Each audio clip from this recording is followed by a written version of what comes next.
ወይዘሮ ሜርሲ ጀሪን ጋር እያወራች ባልቴቲቷ ቁጭ ብላ አልሰማቻቸውም። እየቀለደችም ይሆን አላወቁም። ለምንድነው የማትጫወቱት? ለምን አትጫወቱም? ተጫወቱ። ዝም ስትሉ እኮ ጨነቀኝ ጭር አለ ቤቱ ስትላቸው፣ አያቴ እየተጫወትን ነው ትላታለች ቤሬን። ከዛም ለጀሪን ስታወራት ወይዘሮ ሜርሲ እኔና እኮ ድሮ እዛ ቤት እየነበርን ጊዜ ውጭ ስንበላ ስንጠጣ ስንጫወትና ስንጎራረስ ግቢ ውስጥ ያለንን ጨዋታ ታስታውሻለሽ? ትላታለች። አዎ አስታውሳለሁኝ። ደግሞ ምሳ ድሮ እዛ ቤት በነበርን ሰዓት ከወይዘሮ ሰምሃስ ጋር አንድ ቀሚስ ለብሰን ከፍቅራችን ምንም ነገር የሚያንስ ነገር የለም ነበር። ፍቅራችን ይበልጥ ነበር እና አንድ ቀሚስ ለሁለት ነበር የምንለብሰው ከፍቅራችን ብዛት ትላታለች። ከዛም ቤሪን እንዴ ታውቂያታለሽ እንደ ወይዘሮ ሰምሃትን በማለት ትጠይቃታለች። ከዛም ባልቴቲቷ መነጸሯን ዝቅ አደረገችና ቤርሲንን ታያታለች። ቤርሲን ሰላምም አላለቻትም። መጀመሪያ እንደመጣች በንዴት እና በብስጭት ውስጧ ተናዷል ማለት ነው። አያትዬቱ አያቴ እንዴት ነሽ ብላ ብትላትም ሰላም ልትል ብትላትም አልፈለገችም። ልጄ እንዴት ነሽ ደህና ነሽ ወይ ትላታለች ቤሪንን። ቤሪንም ደግሞ ሳቀችና በፈገግታዋ ደህና ነኝ አያቴ እንዴት ነሽ ትላታለች። ደህና ነኝ ልጄ። እስኪ የአምናን ሚስት ማንኛዋ ናት ትላታለች።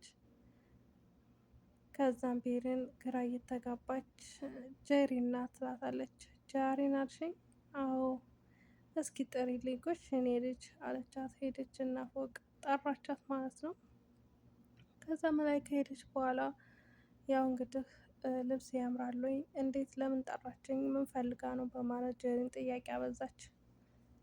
ከዛም ቤሪን ሂጂ ፈልጋሽ ነው በማለት ስትላት ቀጥ ብላ ልብሷን የለበሰችውን እየተቁነጠነጠች ወደታች ወረደች። አሰላሙ አለይኩም ወራህመቱላሂ ወበረካቱ። ውድ የተከበራችሁ የቻናሌ ቤተሰቦች ሰላም ሰላም ብያለሁ። ውድ ክርስቲያን ወገኖቼ ሰላማችሁ ይብዛልኝ። ለዚህ ቤት አዲስ የሆናችሁ ላይክ እያደረጋችሁ አበረታቱኝ፣ ሸር አድርጉልኝ ማለት ነው። እና ወደ ቤተሰቦቼ በጣም ነው የማመሰግነው ለምትሰጡኝ አስተያየት እና ሀሳብ ኑሩልኝ።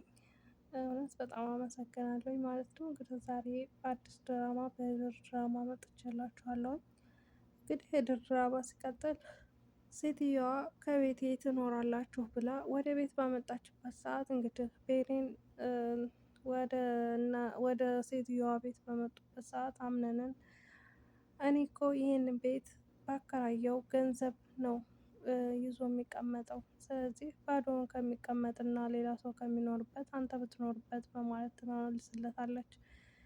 ወይዘሮ ሜርሲንም ቁጭ አለችና እንደማታወራት እያወቀች በእውነት አንቺ በጣም ትልቅ ሴት ነሽ ትላታለች። አስተዋይ ሴት ነሽ ትላታለች። ከዛም ሴትየዋ ፊቷ መቀየሯን ስታውቅ ሜርሲን ማለቴ ነው እና አይ ማለቴ አስተዋይ ሰው ነሽ ትላታለች። ሴትየዋ እኔን አሮጊት ናት እያለችኝ ነው እንዲህ በማለት ውስጧ ታወራለች። ሴትየዋ ግን አውቃ አልሰማም ትላለች እንጂ ሁሉም የሚያወሩትን እና የሚናገሩትን የሚሰሩትን ስራ በሙሉ ታውቃለች። ምክንያቱም አልሰማም ያለችው አውቃ ማንኛቸው ናቸው የአምነንን ማንነት የሚያውቁትና ብሩን የማይፈልጉት ገንዘቡን ሳይሆን ፍቅሩን ብለው የሚኖሩት ብላ ለመገምገም ያሰበችው ሀሳብ ነው። ከዛም እንግዲህ እንደዛ ብላ ብትጠይቃትም ሜርሲንን ዞር ብላ ልታያት ፈቃደኛ አይደለችም። የሚያወሩትን ነገር ከአምነን ጋር አውርተው አምነንም ከዛ ቀመጠበት ተነስቶ ወደ ውጭ ሄደ። ወደ ውጭ ሄዶ ሰማዩን ማየት እንደዚሁም ደግሞ ቁጭ ያለበትን ቦታ በመዳሰስ ብዙውን ጊዜ ውጭ ሆኖ ያሳልፋል። የሚያሳልፍበት ግቢው ግን እንደ መጀመሪያው ቤቱ አልሆነለትም። ምክንያቱም መጀመሪያው ቤቱ ከመቃጠሉ በፊት ልጅነቱን ተወልዶ ያደገበትና የቤተሰቡና የእናቱና የአባቱ ትውስታ ነበረው። እዚህ ግን ሲመጣ ምንም አይነት ትውስታ እንደሌለ ውስጡ ተገነዘበ እና በጣም አዘነ። በጣም አዝኖ በውጭ ቁጭ ባለበት ሰዓት እንግዲህ ብዙ ሀሳብ መጣለት። ሲፈንም እንትናን ሙስጠፋን አይመለከትህም አንተ በማለት መንገድ ላይ ሆነው ይጨቃጨቃሉ። ሙስጠፋ ይህንን ከመስራትሽ እና ከማድረግሽ በፊት እንዴት አልነገርሽኝም? እንዴት አላማከርሽኝም? ብሎ ቢጠይቃትም ሲፈንም አንተን አይመለከትም፣ እነሱ ካረጉት አንጻር ይሄ ትንሹ ነው፣ ገና እበቀላቸዋለሁ በማለት እንግዲህ ሲፈን ትታው ትገባለች። ሲፈን አንዳንድ ጊዜ በቀል እንዳለው ሆኖም አስመሳይ ናት። አስመሳይነቷ ደግሞ ገንዘብ ትወዳለች። በእርግጥ ገንዘብ የማይወድ የለም። ሲቀጥል እዛ ቤት ያሉ ሰዎች በሙሉ ገንዘብን እንጂ ፍቅርን አያውቁም። ከዛም በመቀጠል እንግዲህ እያስመሰለች እነሱ ሲያለቅሱ አብራ ታለቅሳለች፣ እነሱ ሲያዝኑ አብራ ታዝናለች። ግን ሴትየዋ አጣርታና እንደዚሁም ደግሞ ያለበትን ሁኔታ ካወቀች በኋላ ሁሉንም ፈትናና ፈትሻ ከዛ ከቤት እንደምታስወጣቸው እርግጠኛ ነኝ። ምክንያቱም እዛ ቤት ያሉት ሰዎች በሙሉ ገንዘብ ወዳጅ እንጂ ራስ ወዳጅ እንጂ ለሰው የሚያስቡና የሚጨነቁ ፍጥረቶች እንዳላደሉ ተገንዝባለች። ጀሪንም ይሄን ቤት በስምሽ አዞርልሻለሁ ባለቻት ሰዓት ደስታውን አልቻለችውም። እውነት ለመናገር ሴትየዋ ገንዘብን ምን ያክል ትወዳለች ወይንስ ለፍቅር ነው የኖረችው ምናምን ብላ ለመፈተን አስባ ያደረገችውና ያመጣችው ሀሳብ ነው።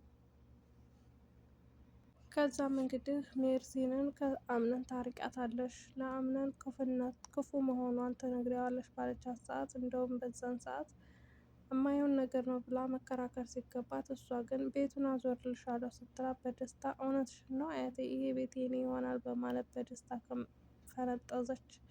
ብዙም አትደሰች አለቻት። እንዴ ይሄ ቤት እኮ የኔ ሊሆን ነው፣ ያንቺ እኮ አረግልሻለሁ አልሽኝ፣ የእውነት ለኔ ነው አለቻት። አዎ ግን ብዙም አትደሰች ብላ ስትላት መጠርጠር ነበረባት። ጀሪንም በደስታና በሳቅ ውጭን ወጥታ መጎበኘት እንደዚሁም ደግሞ ግቢዎቹን ማየት፣ ቤቱን ማየት፣ አበባዎችንና አትክልቶቹን ግቢዎቹን መዳሰስ ሆነ ስራዋ። ሆኖም ግን ጀሪን ይህን ያክል መደሰት አልነበረባትም። እና ውድ ቤተሰቦቼ ይዤላችሁ የመጣሁት ቪዲዮ ይህንን ይመስል ነበር። ለነበረን ቆይታ አመሰግናለሁኝ። እስከ መጨረሻው ድረስ ቪዲዮውን አጫውቱልኝ። በእርግጥ እንቅልፍ እየደፋኝ